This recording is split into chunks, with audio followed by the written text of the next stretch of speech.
வணக்கம். அன்பே மொழி. கோபமாக இருக்கின்ற போது கோபத்திற்கு ஆதரவாக நீங்கள் எதையும் செய்யாதீர்கள். கோபத்திற்கு தீனி போடும் விதமாக உரக்க கத்தாதீர்கள்.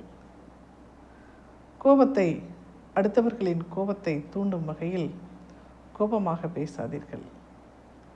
அப்படி பேசினால் நீங்கள் மிகப்பெரிய இழப்பை சந்திக்க வேண்டி வரும். மிகப்பெரிய உடல்நலக் கோளாறை சந்திக்க வேண்டி வரும். மிகப்பெரிய உறவை நீங்கள் அந்த நேரம் இழக்கக்கூடும். மிகப்பெரிய காலத்தை நீங்கள் இழக்கக்கூடும். நீங்கள் கோபமாக இருக்கின்ற போது உங்களை கவனிக்க தொடங்குங்கள். அமைதியாக அமருங்கள். முதலில் சிறிதளவு நீரை பருகிவிட்டு உங்களை நீங்கள் கவனிக்க தொடங்குங்கள். உங்களின் இரத்த நாளங்கள் எவ்வளவு வேகமாக துடிக்கின்றன, உங்களது இதயம் எவ்வளவு வேகமாக துடிக்கின்றது, உங்களுடைய கைகள் எவ்வளவு விரைவாக படபடத்து துடிக்கின்றன என்பதனை எல்லாம் கவனித்து கொண்டு சிறிது நேரம் அமர்ந்திருந்தால் கோபம் உங்களை அறியாமல் குறைந்துவிடும்.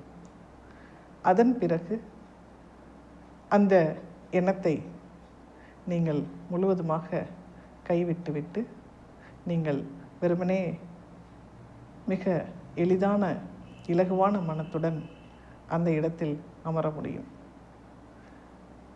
மீண்டும் உங்களை தெளிந்த நிலையில் அந்த கோபத்தை நினைத்து பார்க்கின்ற போது உங்களுக்கு அறியாமலே நகைப்பு வரும்.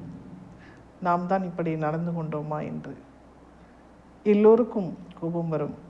அதை மிக எளிமையாக கையாண்டு விட்டால் நிறைய சிக்கல்களிலிருந்து நாம் தப்பித்து கொள்ளலாம். இந்த சின்ன சின்ன தவறுகளை சரி செய்து கொள்கின்ற போது வாழ்க்கையில் முன்னேற்றம் என்பது விரைவாக நடக்கும்.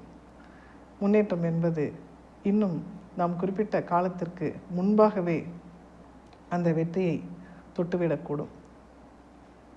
அனைவரும் மகிழ்ச்சியாக இருங்கள். கோபத்தை கைவிடுங்கள். நன்றி.